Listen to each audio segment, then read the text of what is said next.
Hello students, today we are discussing about electric field intensity due to a charged plane dielectric sheet, right? So what do you mean by electric field intensity due to a charged plane dielectric sheet? So you consider this is a plane dielectric sheet, paper is a dielectric material. So now you charge this dielectric sheet positively, charges are like this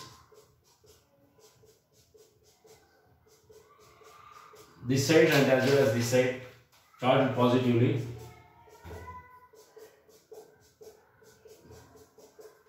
So this is a charged plane dielectric sheet. Paper is a dielectric material. On either side of the paper you charged positively, right? As you know well, charging by friction, charging by induction, charging by conduction. These are different methods of charging a body. Let us consider an infinitely long plane dielectric sheet charged positively on this side and as well as this side, right? Now what is the electric field intensity near a charged plane dielectric sheet? We want to calculate. What is the electric field intensity at this point, right? So what you will do, see here, electric field intensity due to infinitely charged plane. What is that plane? It is a dielectric sheet. So now this is a dielectric sheet charged positively. Charges are distributed on the left of the page and right of the page on both the sides. Consider a Gaussian cylinder. This is a Gaussian cylinder, right? At a distance, some distance from the dielectric sheet. So you want to calculate the electric field due to these many number of charges at this point. You want to calculate the electric field due to these many number of positive charges at this point. So whenever you want electric field, place a plus 1 coulomb of charge at that point. Place a plus 1 coulomb of charge. Here also I will place a plus 1 coulomb of charge at this point. Right? These are the end caps of the circular cylinder. So this is the ds and this is also ds. Am I right or not? The end caps of the Gaussian cylinder. So these are the end caps of the Gaussian cylinder.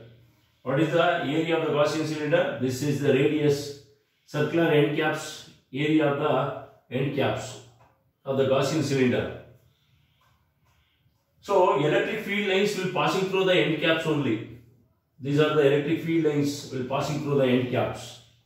And these are the electric field lines will passing through the end caps. See, of course, the charges are here. Charges are enclosed by this Gaussian cylinder. These many number of charges are enclosed by the Gaussian cylinder. But electric field lines will never pass through the walls of the Gaussian cylinder. You cannot expect the electric field passing through the walls of the cylinder. The electric field is only passing through the circular end caps of the Gaussian cylinder. So as you know well, what is the expression for electric flux? See here, the expression for electric flux is EDS from this end cap. The expression for electric flux from this end cap is again EDS. So EDS plus EDS. Because there is no electric flux passing through the curved surface of the Gaussian cylinder. This is a curved surface of the Gaussian cylinder. The electric flux will never pass through the curved surface of the Gaussian cylinder. Therefore, what will be the total electric flux passing through the entire Gaussian cylinder? Observe carefully. Total flux passing through the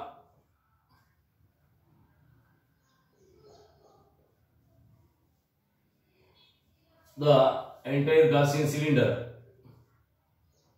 Entire Gaussian cylinder is given by total flux. Total flux is pi is equal to E dot ds plus again E dot ds flux. So no flux passing through the walls of the cylinder. Flux passing through the walls of the cylinder, curved surface of the cylinder.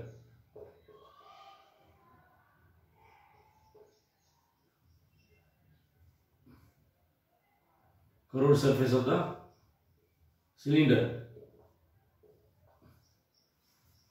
See here, the total flux passing through these end caps. These are the electric field lines. Electric field lines is parallel to the area vector. Again, electric field lines are parallel to the area vector. Therefore, total flux passing through the circular end caps of the Gaussian cylinder is E dot ds. From this end cap also E dot ds. From this end cap also E dot ds. And what are the flux passing through the curved surface of the Gaussian cylinder? This is the curved surface of the Gaussian cylinder. See here, no flux passing through the curved surface of the Gaussian cylinder. No flux. Right? So therefore, expand this one. EDS plus EDS will become what I can write here? EDS of cos theta dot product. Again, we will get EDS into cos theta. EDS into cos theta. Is there any flux passing through the walls of the cylinder? No flux passing through the curved surface of the cylinder. Since what I can write here? What I can write here? Therefore, electric field lines. Electric field is parallel to area vector. Electric field lines are parallel to area vector. Therefore, theta is equal to 0 degree. What I can write here? Cos of 0 degree is equal to 1. Therefore, total flux passing through the entire Gaussian cylinder is given by E into ds. Cos 0 again 1. Again E into ds. Right? EDS plus EDS. What I can write here? What I can write here? EDS. Again here also 1. Because cos of 0. Cos of 0 1. There is no flux passing through the curved surface of the cylinder. 0. EDS plus EDS, what I can write here? 2 times of EDS. These are the total flux passing through the entire Gaussian cylinder, 2 EDS. So electric field is constant, right? So what I will do here? You take therefore can write here, total flux will become what I can write here? Pi is equal to 2 times of E into ds. Okay na? Consider the equation number 1. From Gauss theorem, what do we know that Gauss theorem? From Gauss theorem, what I can write here?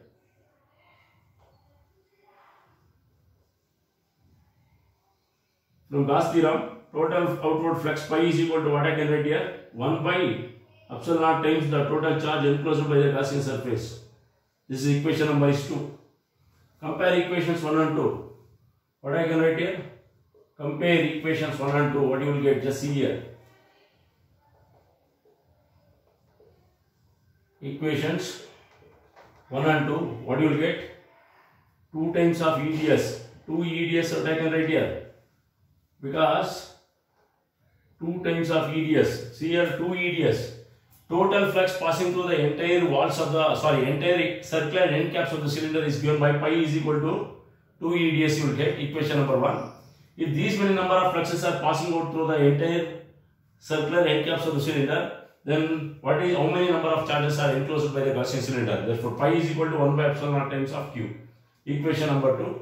So, therefore, can I write here? Compare equations 1 and 2. So, 2 EDS is equal to what I can write here? 1 by epsilon naught times the total charge enclosed by the Gaussian cylinder. Therefore, what I can write here? Electric field I want. Therefore, electric field E is equal to 1 by 2 times of epsilon naught. 1 by 2 times of epsilon naught into q divided by ds. Q divided by ds. As you know well, what is surface charge density? What do you know? We know that since surface charge density, okay na, sigma is equal to what I can write here? Sigma is charge per unit area. Sigma is equal to q by ds. Charge divided by area. Charge divided by area is what is called as surface charge density. I can written as, therefore, q by ds. In place of q by ds, what I can write here? Therefore, sigma by 2 epsilon naught. Sigma by 2 epsilon naught. This is the expression for electric field intensity due to a near a plane dielectric charge, dielectric sheet. 2 times of epsilon naught. This is the expression for what is sigma? Sigma is equal to charge divided by area. See here, I have written here, since sigma is surface charge density sigma is equal to q divided by ds. Please write down the diagram, guys. Write down the diagram and write down the derivation also.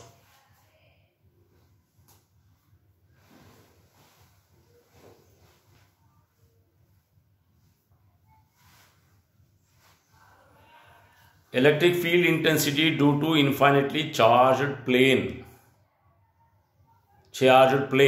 sheet or dielectric sheet. Let us consider a plain dielectric sheet charged positively.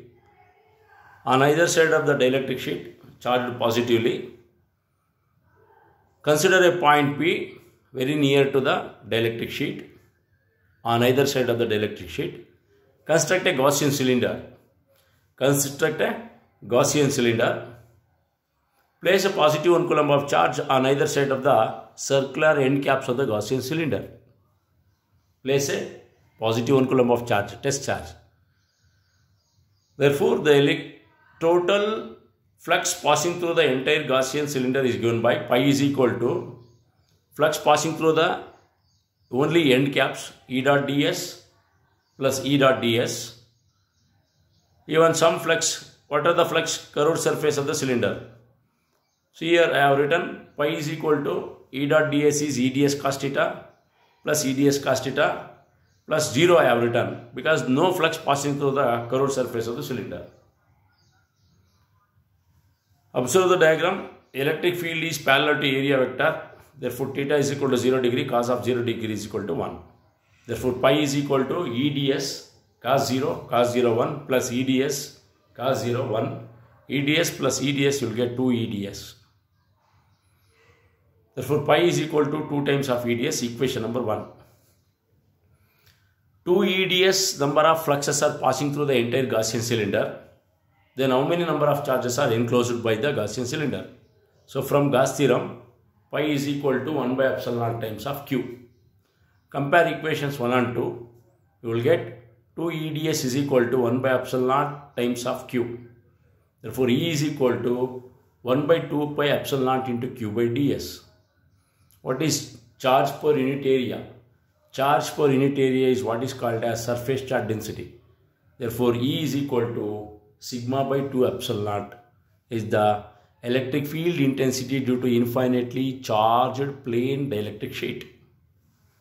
Please copy the things.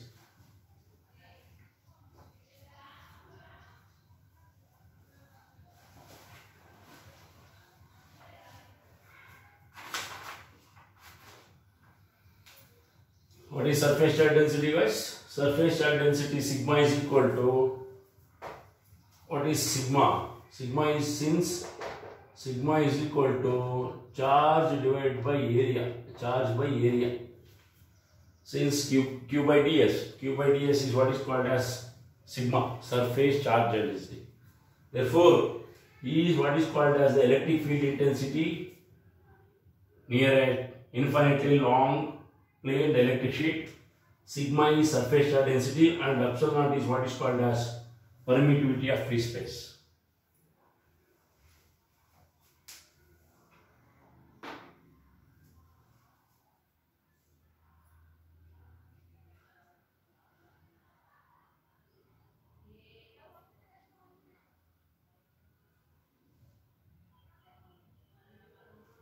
There is no flux passing through the walls of the Gaussian cylinder.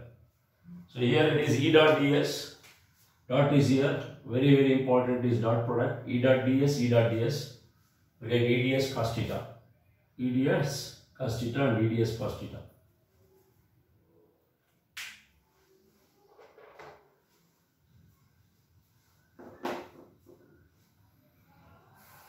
The electric field lines are parallel to area vector. Therefore, theta is equal to 0 degree.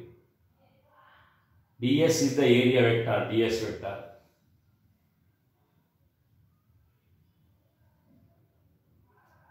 So these are all, this is for 3 mark question. Electric field intensity due to infinitely charged plane dielectric sheet. So now we'll move on to the, if it is a conducting sheet. So what is the expression for conducting sheet? Observe carefully. See here, guys. If it is a conducting sheet, it is a metallic sheet. Assume that this is a metallic sheet. If you charge this side, there is no flow of electric field lines. Electric field lines will never pass through the conductor. Therefore, only you will get one side only. Electric field only one side. Therefore, you will get this is E is equal to sigma by 2 epsilon naught. In case of electric field intensity due to a plain charged electric sheet. This side also electric field will be there and this side also electric field will be there. Okay na? Electric field will be, because electric field lines will passing through the dielectric sheet only. If it is a conducting sheet, see here, electric field lines will never pass through the conductor. If it is a dielectric sheet, electric field lines will pass through this end cap and as well as this end cap. Am I right or not? If it is a conducting sheet, if you charge this side, electric field lines will never pass through the conductor. Therefore, you will not get EDS only. There is no electric field passing through the other side of the conductor. Therefore, you will get only EDS. You will get. Please write down the note point. Electric field intensity due to infinitely charged plane. What kind of sheet it is? If it is a conducting sheet. If it is a conducting sheet, so what you will get? No derivation. Only one side you will get the electric field lines. Because, as you know well, electric field lines will never pass through the conductor.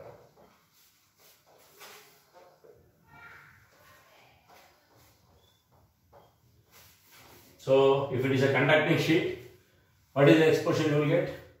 E is equal to sigma by 2 times of epsilon naught. This is the expression for, sigma by epsilon naught, only one time. E is equal to sigma by epsilon naught, you will get the derivation.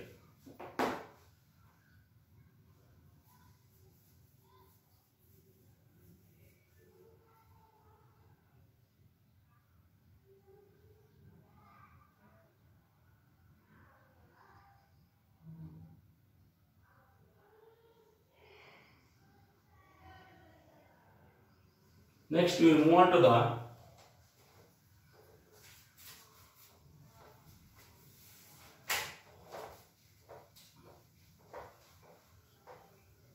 so this will complete the concept of electric field and electric potential.